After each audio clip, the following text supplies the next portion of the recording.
becoming more engaged, because then they realize that, you know what I do and how I do it impacts the results.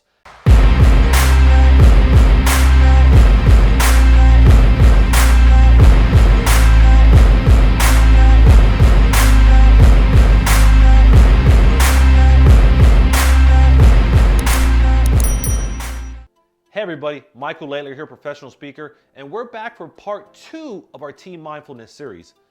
In the first part, we talked about the concept of allowing, and essentially in that concept, that's being in the present moment with your team, understanding that you cannot control everything, just what's right in front of you. In today's video, we're going to talk about the concept of inquiry.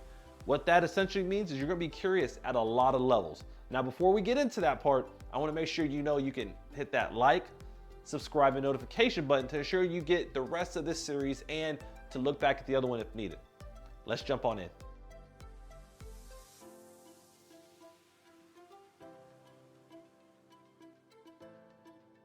Welcome back to the second part of Team Mindfulness. We're going to get right into this. The concept we're going to talk about right now is inquiry. We already talked about it in the intro, but now we're going to dive a lot deeper into it over the next few minutes. Inquiry requires a lot of curiosity. Now, depending on the kind of person you are or the background you're in, you're probably naturally curious. But now we're going to focus on 3 different levels of curiosity when it comes to inquiry. The first one is being curious about your team members and their unique characteristics and traits. The second one is how your team in itself operates together. And then the third part is organization and societal trends. Now, when we look at these 3 areas, we may think, well, they all sound kind of similar, but every organization has different levels of how people communicate, how they operate, and like in this video, how mindfulness plays a factor in this.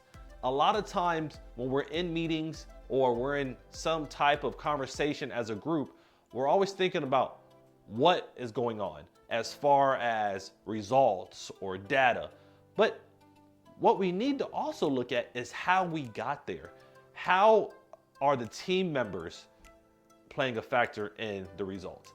How is the team dynamics playing a factor in the results?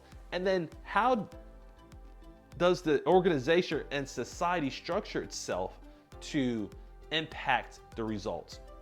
When we're looking at all these areas, we have to take that deep dive to how we can increase engagement. There was a story not too long ago, actually an article that I read, that talked about how a particular company had really low engagement. They would go on different virtual meetings. Some people either wouldn't log on, or the people that were there were muted the entire time. So they did a little experiment, and they had one of the team members just ask, how are you showing up today, and what impact do you want to make on the team? From that point forward, you had all types of people becoming more engaged, because then they realized that, you know what I do and how I do it impacts the results. And when we go back to the concept of inquiry as it comes to team mindfulness, it's taking that time to briefly pause and look and reflect on everything that's going on in your organization. Kind of like allowing, where we were operating in what we can control. Now we're taking a little deeper dive and actually analyzing and looking at what's going on within ourselves, within our teams, and within our organizations. So when you're looking at the concept of inquiry, one of the main things you want to try to figure out is how and what type of impacts is everybody, anything that has a hand in the results that you have in your organization. How are they working together? What are they doing to build whatever goal they're trying to do? Whatever it is, that's what you have to determine when you're in this part of mindfulness. Because as you pause and you think about it, you'll say, oh, I didn't know Joe Smith was like this, or I didn't know Joe Smith was being impacted by these decisions. So take that pause, inquire about how those 3 levels are impacting what is going on, and then you'll know how to handle it going forward. Thank you guys for tuning in to this second part of Team Mindfulness. I know there's a lot to think about when it comes to inquiry. Obviously, we already talked about allowing in the last video.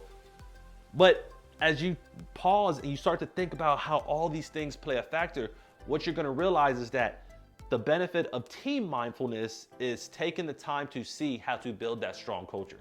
You're taking the time to determine what everybody's doing to kind of get to the ultimate success that you're there for. If you didn't get a chance, make sure you hit that like, subscribe, and notification button, and any comment you'd like to put, hopefully positive, at the bottom. And I look forward to seeing you on the third part of this video.